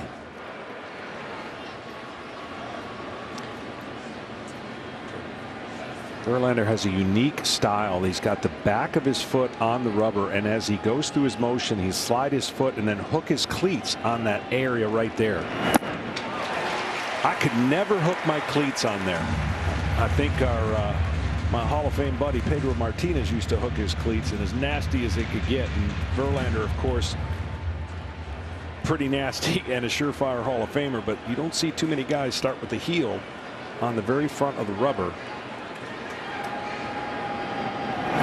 Strikes out Garver. What's his reason for trying to do that? Well, I think he just gets some leverage and downhill, and it gets him closer to going downhill with that release point to the hitter, and it just feels like he can gain that power and use his lower half. He's such a look. Every pitcher's got to use their lower half, but he's so gifted in repeating his mechanics. That's why he's lasted this long. That's why he's going to win 300 games, in my opinion, even at the age he's in with the injuries he's overcome from. Ball on Garcia. It really is amazing. At 40 years old, there's maybe a tiny drop off in velocity, but like overall, this stuff is not that different. No, and that's the beauty of his. He's lived through 2 eras of baseball, if you think about it. He used to throw 99 miles an hour, but he didn't start out throwing 99 miles an hour. That's why I call him a 10-speed bike, because he could save and reserve for later in the game. He's survived both the era that he started in and then the max effort, max spin rate, all the things that they're teaching pitchers today. And here you are, a model to look after and how you have a long career. Sky high pop up. Foul grounded first for Jose Abreu. He's got it. 2 gone in the 6th, and we go down to Tom Verducci. Yeah, John was talking about hooking the rubber. Obviously, Clayton Kershaw, Sandy Koufax, a couple of guys who are known for that. But Justin, interestingly, has done that, but he's emphasized it a little more, and he found that key in the last week of the regular season. And I asked him if he found it in a bullpen session, and he said, no, I found it in my hotel room. Just kind of going through his motion. It allows him to stay on his backside longer, emphasizing the placement of that foot in the back leg. Evan Carter with 2 away, takes a strike. I thought you were going to say he brought a portable mound into his hotel room. But Justin is always evolving, always taking information, always trying to progress, and he wants to pitch as long as he can to finish his career as strong as he can. And all the way, remembering his start in Detroit and just how dynamic he was. He's been able to repeat his mechanics, keep the same body type, and do what every pitcher wants to do, pitch for a long time. In his 18th season, Carter hooks one in the air to right field. Tucker's there. So 1-2-3-6 for Justin Verlander. And USC finish off a great day on Fox. 2-0 game. Jordan Montgomery, 5 scoreless innings. And Yordan Alvarez, or Jose Abreu, beg your pardon, fouls off first pitch. Yeah, Montgomery's doing what he's done since he's been called over here. Look, the Texas Rangers, we're going to look at the pitch usage and how he's done it. The Texas Rangers spent a lot of money because they were going to get to the postseason with arms loaded. That arms loaded is on the injury list, and they've had to adjust on the fly, and they've done a nice job the last couple weeks. Yeah, starting pitching, at least in the offseason, that was going to be the thing, right? They got DeGrom, they got Eovaldi. Yeah, DeGrom goes down with the injury. Eovaldi was injured at one point. Then they get Montgomery and Scherzer at the deadline. Been some glue guys that have held it all together throughout the year. But they have pitched to a 2.20 ERA in this postseason.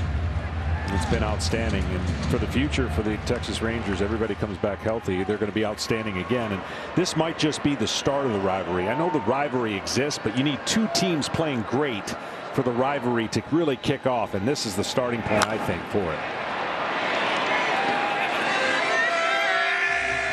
It really officially began when the Astros moved to the American League in 2013.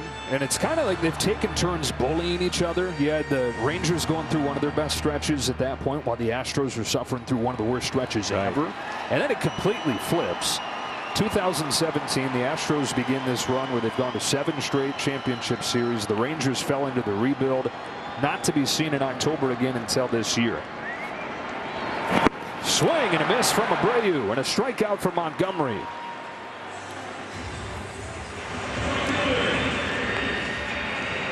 The Lone Star State finally fully aligned for this All-Texas Championship Series. There's been a lot of one team knocking around the other. Even this year, Houston went 9-3 against Texas, and back in early September had a series where they absolutely blew the doors off the Rangers. I mean, I can't believe in 13 games they've hit 30 home runs.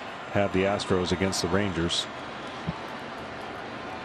Yeah, that 3-game sweep in Texas in early September, they outscored them 39-10.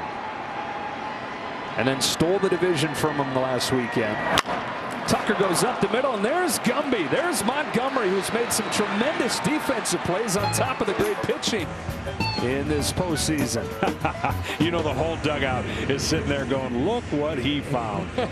he makes the play. His defender was right behind him in second base, would have made this play. See how they're positioned. But as a pitcher, you put your glove down and you're like, oh, all right, I meant that. Got that the whole way. How about the diving play he made in St. Pete? Changed the whole environment in that series. 1st and 3rd, 1 out. 2 out for McCormick. Grounds the first pitch to third. Josh Young with a candy hop and a 1-2-3-6 for Jordan Montgomery, who's fired 6 scoreless in Game 1 of the championship series. 3-0 on Heim. We saw what Yordan Alvarez did last year when he got one more look at Jose Alvarado in the World Series. Saw Alvarado 4 times, and on the 4th time he hit the World Series clinching home run. Verlander's only walked 1. 3-1 on Heim.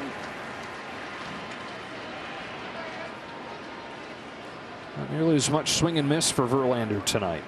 3 Ks, the 1 walk. And 2 runs on 5 Texas hits. 3-1 pitch. Heim pops it foul.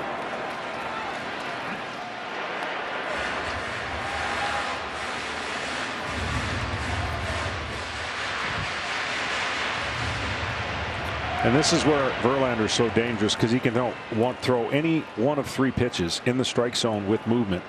He can go to the slider, the curveball, and of course we've seen the fastball get back in the count 3-2.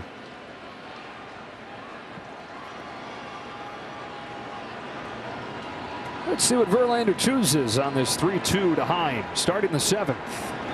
Fastball is inside, and it's a leadoff walk. Wow, what a good pitch. So how did we get here? We mentioned Jonah Heim had an RBI single. That was after Evan Carter had a hustle double back in the 2nd to start the scoring. Leody Taveras, the Rangers' 9-hitter, a long home run in the 5th. And the story tonight, Jordan Montgomery, 6 scoreless innings against one of the top offenses in baseball. And still going. Nathaniel Lowe. Runner at first, nobody out. Takes a change up low. Lowe went through a incredible stretch down this at the end of the season where fastballs were absolutely beating him, and he was really struggling. This is a powerful guy. Last year had unbelievable numbers, and then all of a sudden a 15-pitch at bat in the last series, and then a home run and a smile that lit up the entire dugout. And maybe he's gotten on track a little bit, and it unleashed some things. He fouled off 9 pitches in a row there. Fly down and hit that home run. Now Justin Verlander, as we take a look at On the Road, brought to you by Wagoneer. Got his first World Series win in his 8th World Series start, Game 5 last year. Of course, they finished that thing off in Game 6. Signs with the Mets, started the season on the injured list, pitched better and better as the year went on, but the Mets just kept on fading, and he gets traded to the Astros. And had you seen this headline back in April, it would have been like, wait a minute, that's either a misprint or I'm seeing a link from last year. What do you mean Justin Verlander starts Game 1 of the championship series for the Astros? This is outdated. This link is outdated. A lot of people thought in baseball, when you see this note right here, that doesn't happen very often. A lot of people thought that Justin Verlander and Max Scherzer were going to be in the playoffs this year. Yeah. Just for not for 2 different teams, though. Right. And head-to-head in this series. Scherzer, if you hadn't heard yet, is on this championship series roster. Likely going to start Game 3 or 4. 1-2 to Lowe. Takes off. They pitched together in Detroit. They thought they were going to pitch together for a few years in New York, and now they are on opposite sides here in the postseason.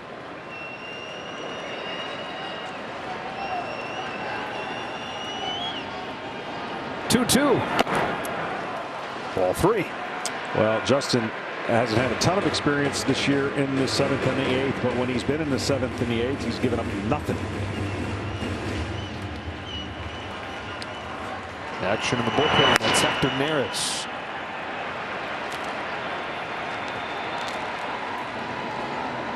On a 3-2, Lowe hits it foul.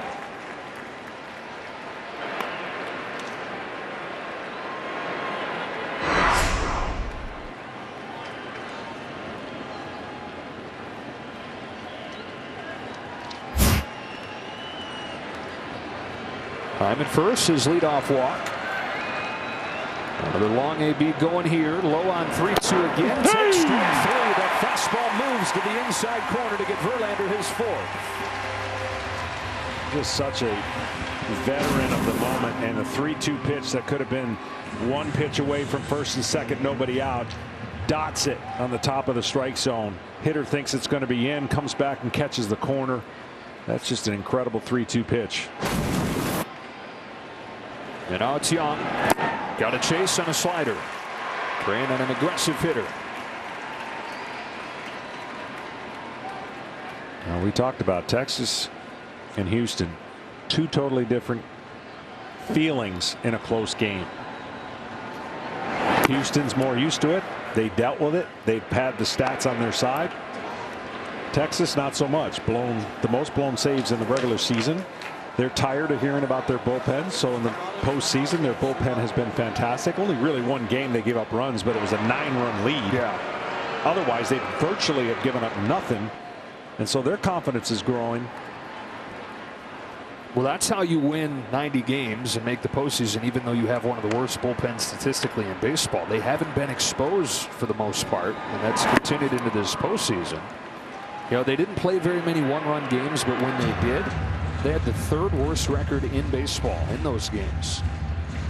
And what's amazing about their team, which speaks really to Bruce Bochy and his leadership, they had so many gut punch losses. Yeah. Like, it's hard to keep rebounding as a team when you lose that many.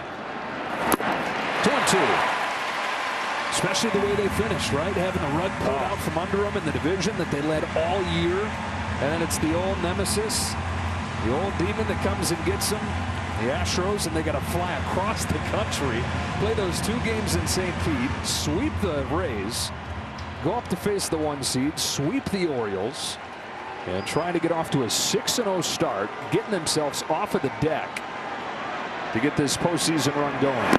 Full count.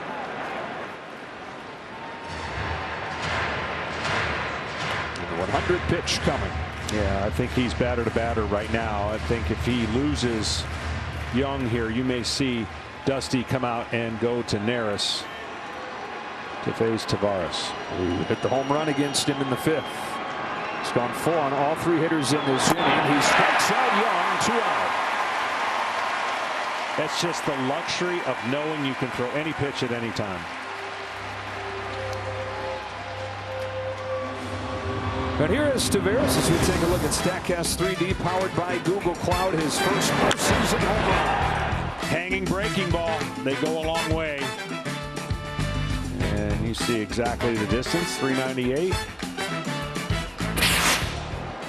Oh, Verlander got some help over there from Abreu picking that. So he's going to get a chance to finish off 7 innings here. Facing Tavares. Walked his first time before hitting that homer. Another solid postseason start for Verlander. Astros trying to get him some support, get him off of the hook. Here's a little jam shot, base hit in the center field. And Tavares has reached all 3 times.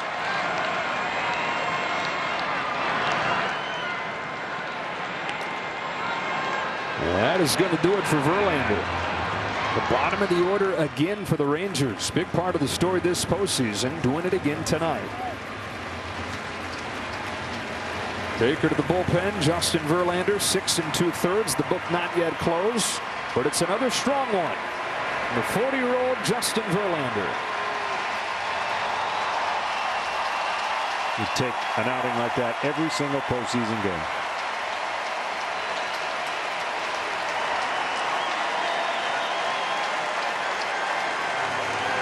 Neris for Marcus Semien. 2 on 2 out in a 2-0 game, 7th inning. First pitch fastball's poked foul. Semien doesn't miss many pitches over 95 miles an hour and doesn't miss pitches inside. Now Neris, very emotional reliever. If he gets an out here, he'll show some of it. He'll rely on that split breaking ball and then that fastball you just saw. Really a 3-headed monster in this Astros bullpen. Neris, Abreu, Presley, usually 7th, 8th, 9th inning. Maybe not quite as dominant as last year's pen. That was story of the postseason for the Astros, but still certainly a spot where they have an edge in this series head to head. 1 and 2. Got that fastball by him. And that's where you got to go. Work off of that area because he is lightning quick in the inner part of the plate.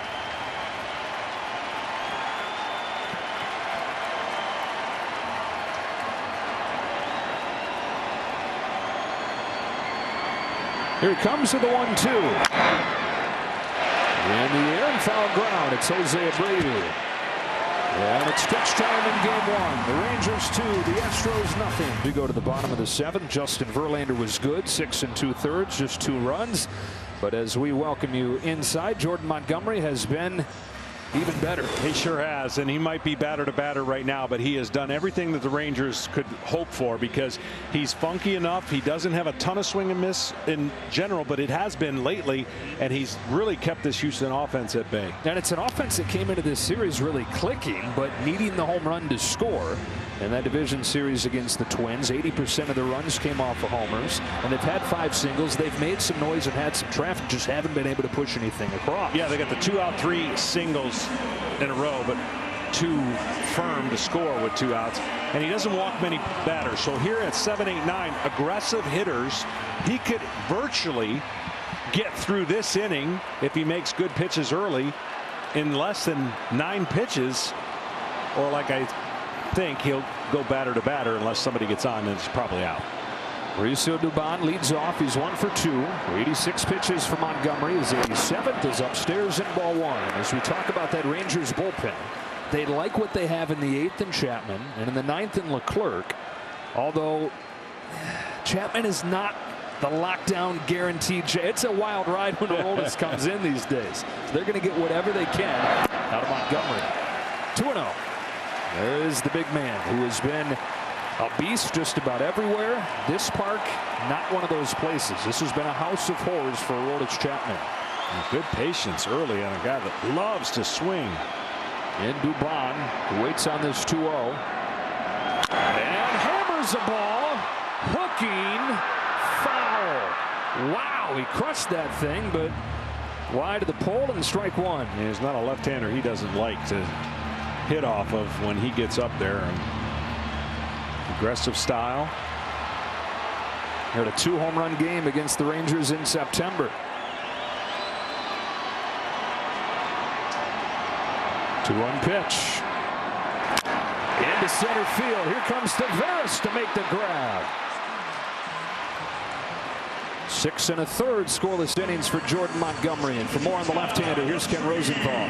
Joe, you mentioned earlier that the Yankees traded Jordan Montgomery last season in part because they thought he would not make their postseason rotation. Well, since the trade coming into this inning, 3.10 ERA, including postseason. Of his continued ascent, Montgomery said, "I think everybody in the Yankees organization knows how hard I work, so it was kind of bound to happen." Yeah, what a moment for him tonight. 7 scoreless innings in the wild card round, but here against this potent Houston lineup in this ballpark, 6 1/3 scoreless innings against the Astros. Off to the Texas bullpen and a Ray. And hands it off to the bullpen with a 2-0 lead after 6 1/3 scoreless innings. Josh Sborz comes on to pitch. Jeremy Pena's at the plate. Strike one. Heavy slider, fastball. And for this young man, if he connects and he can be the bridge to the 8th and the 9th, that is going to be huge for the Texas Rangers, because he's going to have to get a lot of good right-handed hitters out for the Astros. Man, you look at those numbers, John, and you're probably sitting there saying, how in the world is this guy in the game at this point? But he's been streaky when he's been good. He's been as dominant as anybody so far in this postseason. He has not given up a hit.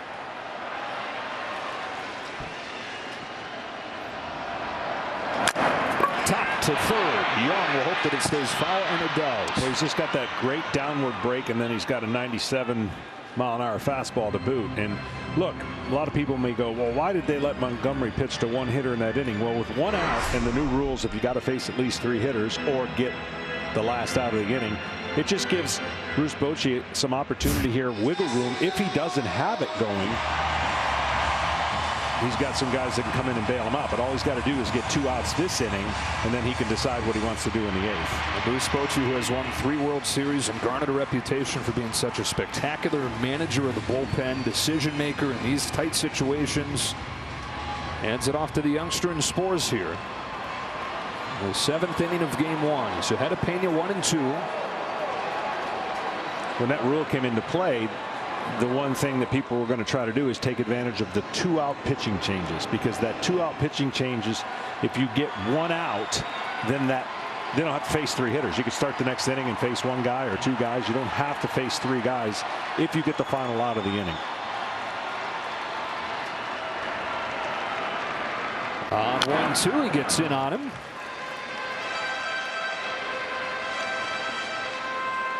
The Maldonado, the catcher, is due next, but it's Yainer Diaz who's in the on-deck circle, ready to pinch hit. 23 home runs as a rookie this year in limited time, despite a citywide call for more playing time from him. 2-2 on Pena. All right, so for Pena and his aggressiveness, and he wants to expand the zone outside, you got to make this breaking ball if you're Sborz to get on the plate. That one never started on the plate, and so he didn't get a chance. He didn't get a chance to make that look like a strike. Pena choking up a little bit with 2 strikes. Backs up, popped up. Center field, Tavares. 2 out.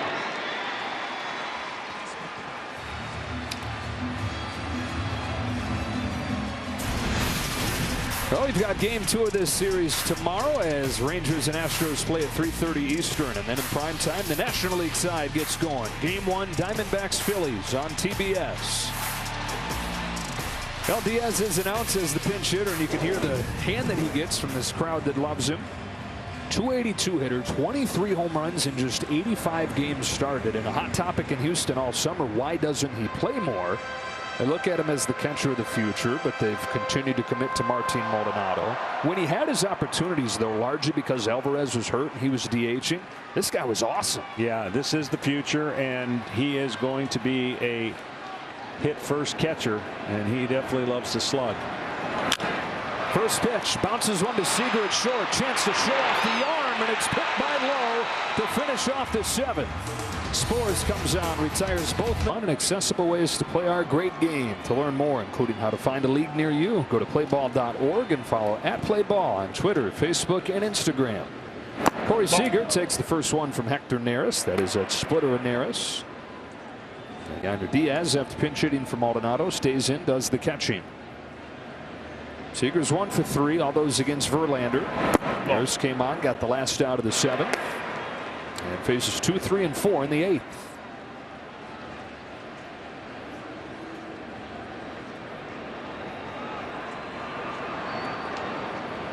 (2-0).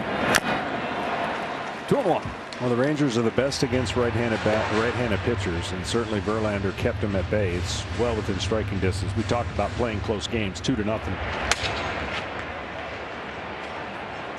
It is Brian Abreu getting loose.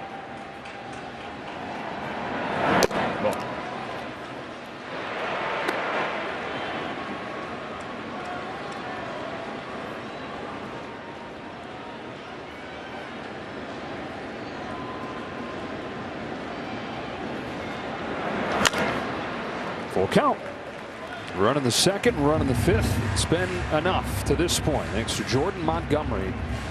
6 1/3, and then Josh Sabor's got the last 2 outs of the 7th. Rangers trying to take game 1 in this best of 7. This all Texas showdown for the pennant. 3-2 pitch, and Seager chases. Strike 3. Guy that's done the catching for those pitchers we're talking about is Jonah Hyman. He's with Ken Rosenthal. Jonah, Jordan Montgomery, brilliant tonight. What made him so successful? Just nailing all his pitches. He had command of all 4 and made some big pitches when he needed to. We had some traffic, and he bared down and made a quality pitch. Jonah, thanks a lot. Joe, back to you. All right, Kenny. 1 gone in this 8th for Garver. Garver's glad to see Verlander's gone. Over 3 today, and 1 for a lot in his career against Justin. Garver and Heim, pretty awesome catching duo. Heim pretty much catches every game, but when Heim was out, Garver was the guy starting. Hit 19 home runs in 87 games this year, did Garver. He moved the DH when Heim came back and got healthy. Hitting 3rd for Texas. 0-2 from Hector Neris. Ball.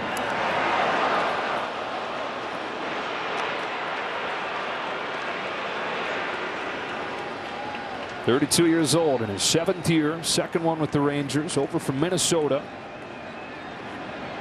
Now on this 1-2 pitch, shoots it up the middle for Altuve. Kind of a knuckling bounce over there that Altuve gobbles up.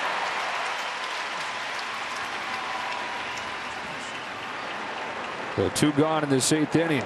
Trying to get to 6-0 in the postseason, where they have trailed for a total of 1/2 inning. They trailed after the 1st inning in Baltimore, and then had a huge 2nd inning. That was game 2 on Sunday, 1 week ago today. And this for a team who stumbled into the playoffs. You could not find polar opposites in the way they've gone from that last week of the regular season, the way this postseason has began. Yeah, and that's why I think, they've got something special. It's hard to quantify. Well, what is special? What is the it factor? They have something that inside that clubhouse, they are able to handle this roller coaster year. You just can't go through what they went through and end up where they're at right now without having something special. And whether that's the influence of that manager right there, who is calm, cooled, and you'll hear a players manager, and that's something most people don't understand. They think, oh, players managers, they get to do whatever they want. That's not what it means. The players manager understands how hard it is to play the game, and there is going to be the ebb and flow. Garcia sends this one sky high, left side of the infield. Hector Neris has a 1-2-3-8. Pitching's been good for the Astros tonight, but the hitters trying to find something. Going to have to deal with a roll-less Chapman, a guy they've had some moments against before, as game 1 goes to the bottom of the 8th. Off home run.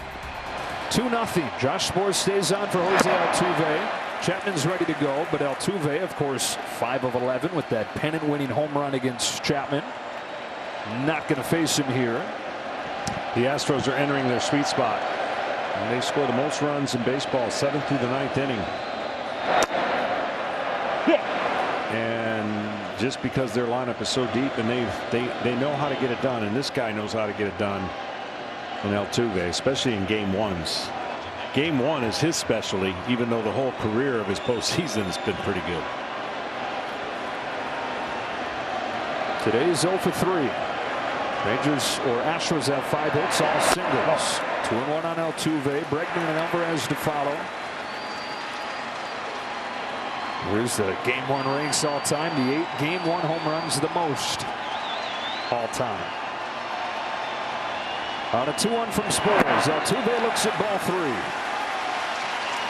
This is where Spores from time to time forgets to use his fastball because he goes so heavily with that slider. And Altuve has shown that patience that is different in the 7th through the 9th than it is in the 1st through the 3rd innings. Wow, doesn't get the call there. And Altuve's got a leadoff walk. That was a pretty good pitch.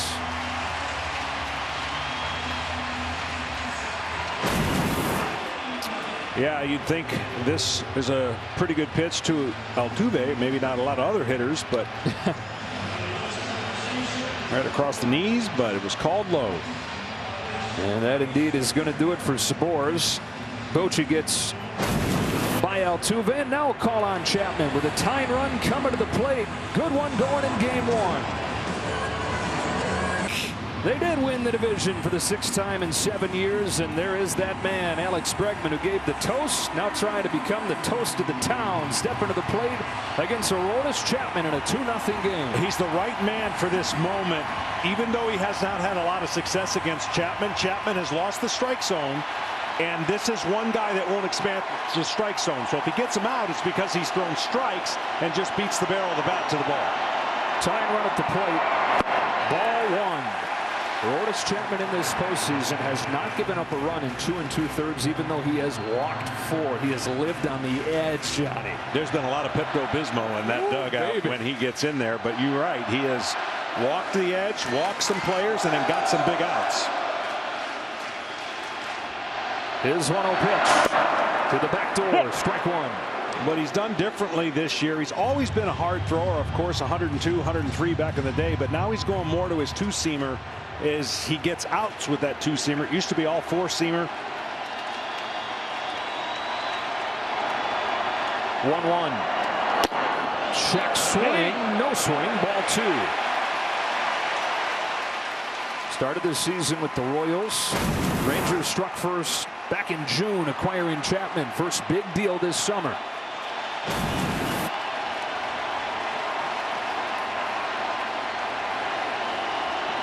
They'll toss to first.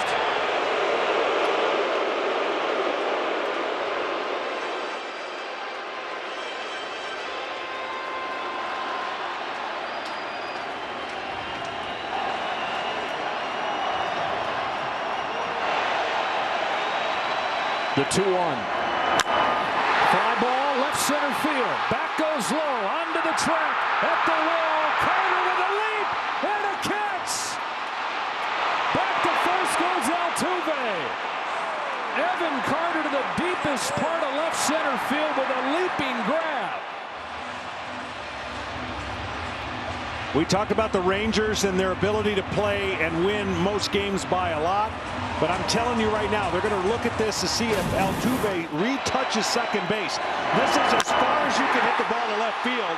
And Carter goes back and makes an incredible play. And what the Rangers are going to look at is see if Altuve retouches second.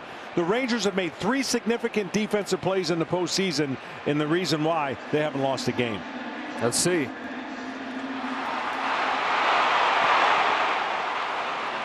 Get a chance to look at his feet and see if he retouched right there. When you go past the bag, you have to touch the bag going back on a ball that is caught by an outfielder.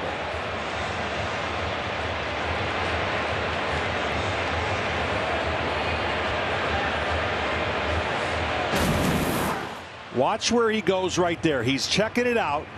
He steps across, and I don't know if he stepped back. His foot was across the bag, but it was his other foot on it.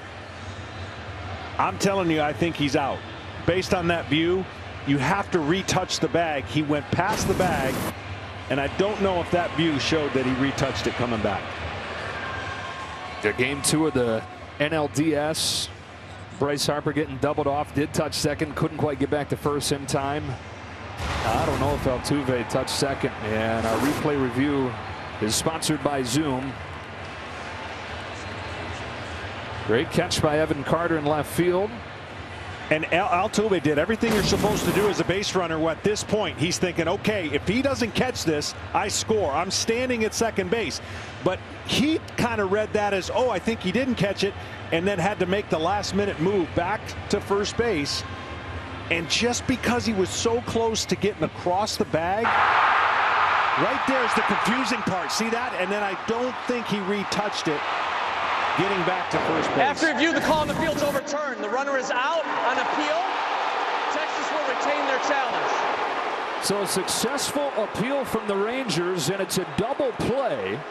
That close to a game-tying home run. Instead, 2 out, bases empty. His feet get crossed up. If he takes 2 more steps to third base, automatically he would have touched second base going back. But because he thought he was parallel with the bag, his feet get crossed up. And he's just worried now about getting to first base, and unfortunately, he gets called out.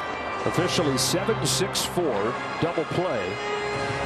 What a turn. Off of the bat, this place stood up, thought that the game was maybe tied. Wrong part of the park to hit that ball, and at the wrong guy. Evan Carter in his first game in this tricky left field in Houston has been splendid. Alvarez, the base is empty, strike 1 from Chapman. He is 0 for 4 with 4 Ks lifetime against Chapman in the postseason, or including the postseason. And he struck out 3 times already tonight. 1 ball, 1 strike. 3 of the 4 times the Rangers have faced him with the bases empty too. Yeah, that's the key. I mean, that play right there, you just don't know what would have happened in the momentum of it being 1 out and man on first. It changes. You know, people talk about the what ifs and what could have happened. Well, as a pitcher, you realize, okay, that changes my pitch selection. Knowing the tying runs at plate and I'm facing Alvarez, now I have more freedom to face him. Even if he hits a home run, you still hold the lead. Soft bouncer. Lowe's got it. That's the inning. Again, Chapman lives on the edge, gets some help from the kid, Evan Carter in left field. He's made some plays in the corner today. Today he moves to his left, onto the track, takes it away, and a double play on appeal sends this game to the 9th. Run in the 2nd, a run in the 5th, and here we go to the 9th. And Brian Abreu's been the best reliever in baseball since the middle part of the summer. Yeah, he's a power arm with power stuff, and facing a kid that doesn't even know he's in the postseason, according to Bruce Bochy. That is Evan Carter, who continues to just look so chill no matter what's going on. And he is a center fielder by trade, playing left, because they have Taveras in center. And he's looked like it with the instincts moving around. Looked like it in that he's got great instincts, can move. Not look like a guy who's never been out left field prior to this big league stretch. Well, what's impressive about him is he's got an 0-2 count right here. Is he rarely swings and misses outside the zone and expand the zone. That's not normal for his kind of age. And they asked him, do you practice that? He goes, no, really don't. Just kind of happens, and takes a lot of notes. And golly, the future's bright for him. Just outside. Incredible discipline in high school back in Elizabethton, Tennessee. That's where the Rangers found him, fell in love with that discipline, had it coming up through the minors. But how would it translate? I mean, often you see a guy with good strikeout to walk numbers in the minors, doesn't necessarily translate in the big leagues, but it has. Take strike 3 here, and so much for that. Forget everything I said. He's down on strikes.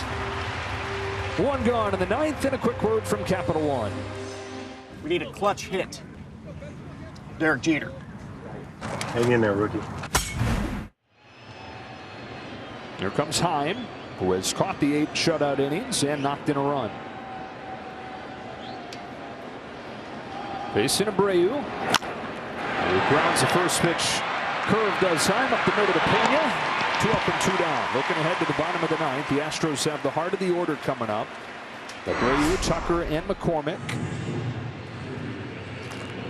Jose Leclerc has been the guy for the Rangers in what has been a revolving door in the 9th inning this year. Started the year as the closer, struggled, but finished the year as the closer and has thrived lately. Yeah, they could have never made it to the postseason if he didn't get back on his game and be dominant, and that's what they have now in the 9th inning. Less worried about that for sure. This guy here, ever since I saw him throw a pitch, I went, this is a body that if stays healthy, you're talking about closer stuff, and certainly wouldn't surprise me if he becomes a lockdown closer at some point in his career. Didn't even begin playing baseball until he was 14. He was a basketball player prior to that point, and he had very little free time for sports anyways, because from the time he was 12 he was working 2 jobs to help his family. He worked a job in construction. He worked one at a body shop with his uncle who was a mechanic. And then he was more of a hitter than he was a pitcher at first, but he gave pitching a try and changed his life. His 0-2 pitch, high and away for ball 1. And that's the only issue he has. He'll get away from his mechanics, falling big time to first base. And you generate power, you're not going to stand and finish over the middle of that mound. You're going to fall one way or the other. And as long as he stays in there longer, he's tough to hit. His 1-2. Check swing and a fastball low, but he went around. So that is a 1-2-3 9th inning for Abreu, keeping it a 2-0 game. Teeth of the lineup coming up. Abreu, Tucker, McCormick, 2 for the tie, 3 for the win in game 1. Inning in all 6 games for Texas. Yeah, they're in good hands as far as what he has been able to do for the Rangers. Now the deal is the opponents off of his slider only hitting 119. And on the game, the Astros are 1 for 13 on breaking balls tonight. So look for that pitch to be a big key if he gets through the 9th inning against the Astros. Part of the order, Jose Abreu. It is a breaking ball low, 1-0. Abreu's 1 for 3 tonight. He'll be followed by Tucker and McCormick. The Astros had their best chance in the 4th inning when they loaded the bases. They've brought up the minimum in the 4 innings since. 2-0. When you're in this situation with a 2-run lead, you've got to make, as a closer, you've got to make them hit their way on. You cannot start the inning with a walk. Even if they hit a home run, you still have that lead. You don't want the tying run on via a walk. 2-1. It really is #1 principle to try to stay away from, because there is all this adrenaline, and you know if you get 3 outs, you win the game. You just can't create a walk to get a rally going.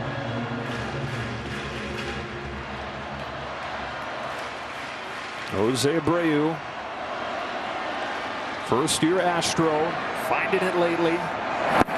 Takes ball 3. See, now right here, he has to put a fastball in the zone and make him do something with it. He's trying to get a swing and miss, of course, by throwing that slider that we already documented is very difficult to hit. All-star Tucker on deck. 3-1 to Jose Abreu is lifted to center field. Taveras has it for the first out of the 9th. And that's a great job. Down in the zone, got a lot out. And now a quick word from Evan Williams Bourbon. Reach for a fan favorite, Evan Williams 1783 small batch. When bourbon's done right, people notice. And now you get to face Kyle Tucker with the bases empty. All bets are off when the one swing can tie the game. That's when you don't, even a walk in that situation to pitch around the count. But when you have a lead, be aggressive in the strike zone, obviously trying to make great pitches. She does. Strike 1. Now this Texas pitching staff had a 4.28 ERA during the regular season. 2.20 during the postseason. Their pitching coach Mike Maddox looks on. 1 gone in the 9th. Check swing. He went around, and it's 0-2. We talked about the arm action of Montgomery from the left side. This arm action is lightning quick for Leclerc, and he just ties him up with an inside slider that looked like a fastball when it was getting. 0-2. Lays off. Ball 1. Chas McCormick's on deck. This Rangers team, the headline is what they do at the bats. They just bludgeon people offensively. Tonight, though, just enough offensively. Pitching the story of game 1 with 1 gone in the 9th. 2-2 on Tucker.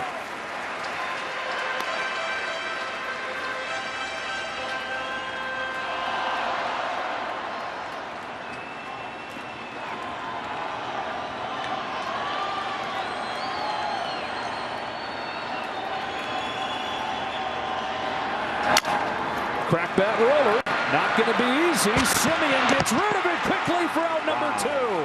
I mean, that is as textbook. You knew he didn't have to get much on the throw, but his transfer from the glove to the hand was so quick. It's like turning a double play, a mini double play. Watch how quick he gets that slow motion, so it's not going to look as fast, but in real time, that was a quick transition. Defense shows up again for the Rangers. Astros down to their last out in game 1. And Chas McCormick trying to keep their hopes alive. Michael Brantley has stepped into the on-deck circle. If McCormick can get it to him. 1 for 3 today. We've got this Rangers team after a 6-year playoff drought. 2 years removed from losing more than 100 games. And after blowing the division in the final weekend, steamrolling their way to this championship series and out away from starting the postseason 6-0.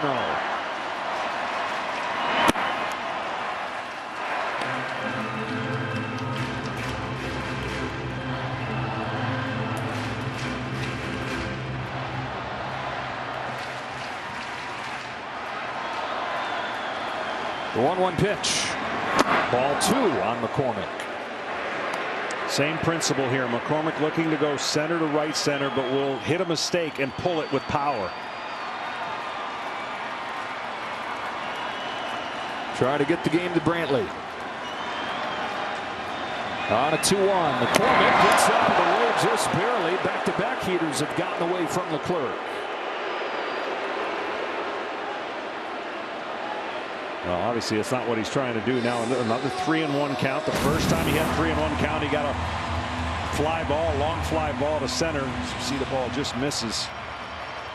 McCormick with his closed stance. Hard to get out of the way sometimes when you got a stance like that. Here's the 3-1 pitch. 3-2. Loud found that fastball and got it by him.